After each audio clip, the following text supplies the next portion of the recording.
Back in 1997, I reached out to a Courier Post reporter.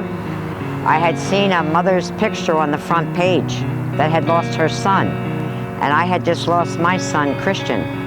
So I asked the reporter to have that mother call me, and it was Sue Foose. And she called me. She lived right around the corner from Olga's Diner. And then when Louise and Kathleen and the four of us got together by phone, we decided to meet here at Olga's Diner. We had we had a force behind us, which we call divine intervention, to become strong advocates. We all had the same thoughts of the need for long-term treatment in South Jersey.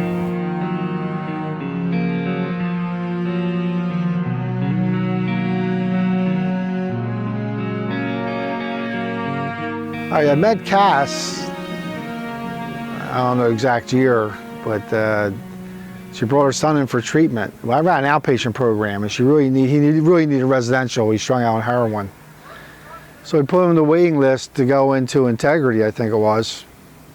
And then he was on a waiting list, excuse me, for about 2 or 3 weeks.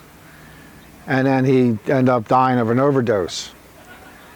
Cass came to my office, and she was really upset, like, why couldn't he get in a residential program? The majority of the residential programs, if not basically all of them, were for adolescents, were up in North Jersey, and there was nothing in South Jersey. So she had a petition signed, and she came back with, I don't know, a couple hundred or maybe close to 1,000 signatures. And then she was asked, what can she do with the petitions? And I said, well, maybe we should take them up to Trenton. And as the story goes, she went up to Trenton and she met Governor Whitman, and then, you know, gave the plea, and then she met up with the other parent-to-parent group. And they come together, and they became a force to reckon with. These ladies have lost their children to addiction, and they have become a word for us. They speak for the addicts that are living and that are not living. Back in 2000 was when I first met Parent to Parent, and they've been a lifeline for me and a mental and emotional support for my daughter and our family. They've directed us, guided us, supported us, and just provided sanity in my life where it was desperately needed. When I met them, I felt like I was home, and that I felt good for the first time in years. And that's what I try to do with people I work with. You know, people need to feel better, and that's what we do. One of the things that I learned from dealing with the parents was that you really, just like dealing with addiction, I believe you really don't understand addiction unless you've walked the walk. And I think it's the same thing with the parents. People don't understand that addiction is a family disease. And if your kid is struggling with addiction, so are you. You may not be doing drugs or alcohol, but you're struggling with addiction too. And they get that message across. Powerfully, they get that message across.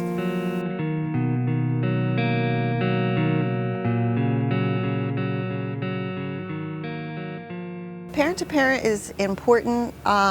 What we do is Tanya and I take phone calls basically 24/7. We will sit, we will talk with you, we will never judge you. We're very understanding, very open, very honest. You know, everything is positive, there's hope.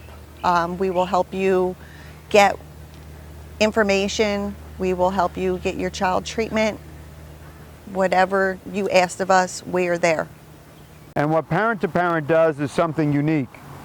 It's people whose lives have been forever irrevocably changed, and they take that pain and they draw it toward them, and instead of being filled with bitterness and anger, they operate out of a wellspring of love and care. That we were in a hopeless place, we were desperate, we had nowhere to turn. We saw doctors, we saw professionals, we saw everybody, but no one understood where she was, where I was. No one had the experience that Parent to Parent had. So when we went to parent, they offered hope. They offered experience. When we walked in, it was as if we were home. So my mother had someone to talk to. She had meetings to go to. I had meetings to go to. We had places to go where there were people that my mother could relate to, that I could relate to, right? That had been in the same place and could share their experience, strength, and hope with her and provide solutions. I remember when I walked into parent with my mother, they sat me down, they asked me questions, they told me about their stories, about their families, about where they had been and the struggles that they had encountered. And they asked me questions. They did an assessment. I now know that what they were doing was assessing me. And then, based on that assessment, they provided me with referrals to appropriate placements based on my situation, based on my resources, right? Not just the easiest, quickest placement, right? Some of the placements were difficult, right? We had to find the resources. When we said that we didn't have the resources, they provided us referrals to places that would help us get those resources. Parent to Parent has been a great resource for navigating the system. Most of the people we work with do not have insurance and need to have funding. They don't understand how the system works, and they don't understand what happens if their child's arrested. They don't understand if, what happens if their child needs a detox, where they can go, what's covered, and what happens after, which is a really important part. The most important thing about Parent to Parent is the compassion. They do it not for profit. They don't do it for any gain for themselves. They do it just because they love and they want to help. And I think that the pain that generated this particular group of people has just spread out into such a positive array of hope.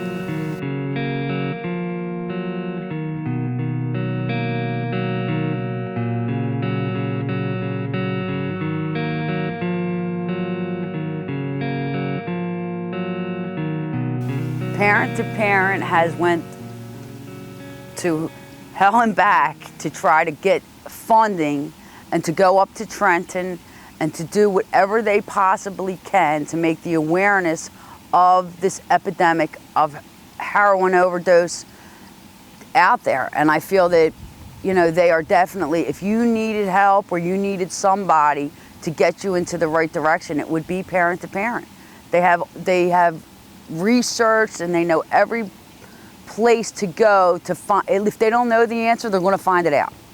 I had no idea that Parent to Parent existed. I picked up their brochure on my first encounter in a rehab with my daughter.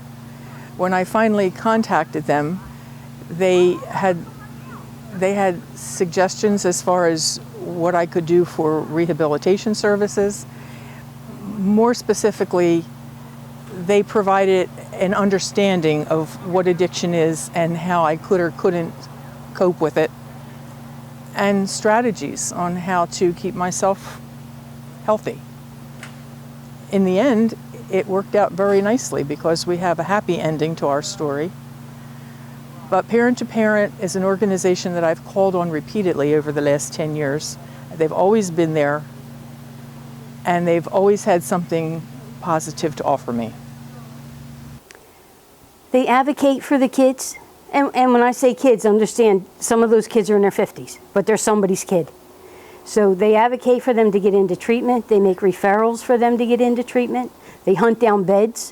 When parents are told that there are no beds, they find them one.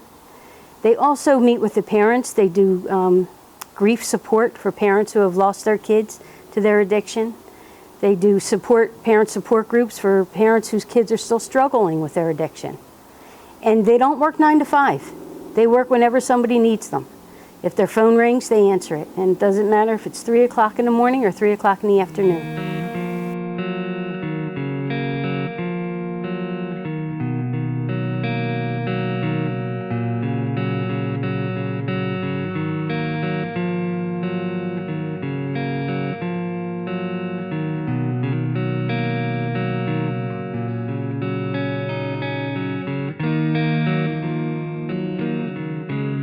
They not only did the assessment, provided the appropriate referrals, but guided us throughout the process, called and checked in. They still call my mother 13 years later, right? They're still in touch. So when there's a family that comes in that they think my mother can relate to, they'll put them in touch. So this new parent who comes in has someone that they can relate to. Maybe they are from a different culture. Maybe they are from a different place. When you're in this situation, you feel like no one can understand. Is very good with working with parents and understanding the issues that they are going through, because we went through them.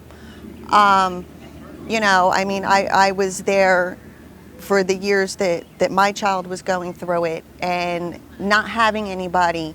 So once I reached out and I found them and they helped guide me, now I know what to give back to another parent who needs help and who needs guidance or who just needs somebody to sit there and talk to them. Cass was in contact with my father, who unfortunately was in his 80s at the time that my addiction came to a halt. And she would be on the phone with him, explaining to him, like, this isn't the end of the world, she's going to get better, but also trying to explain that addiction isn't something that just goes away overnight. She was very, very wonderful to my father.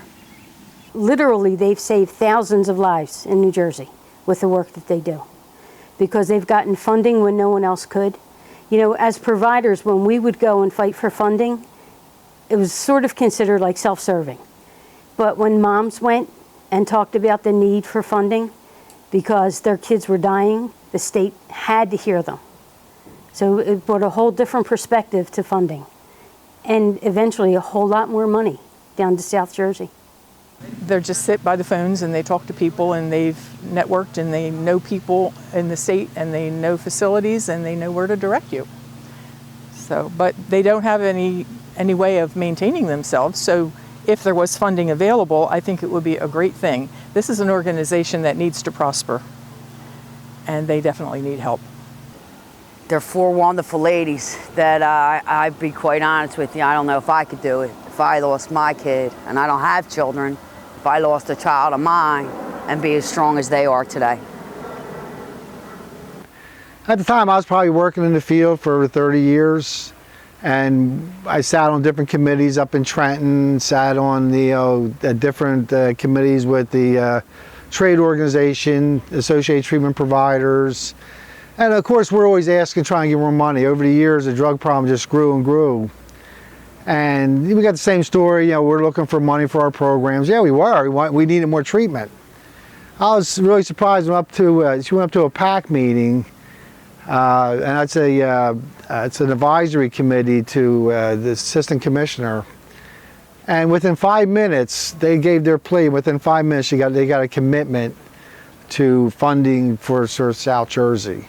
So I think that grassroots effort, and with parent to parent, just through the persistency and their stories, I think, they paid the ultimate price. They lost their children. And they lost their children, they're on waiting lists, they can't get into treatment. And I think through their frustration, a lot of good has come out of it. Unfortunately, it took their tragedy to get the decision makers finally to do something here in South Jersey.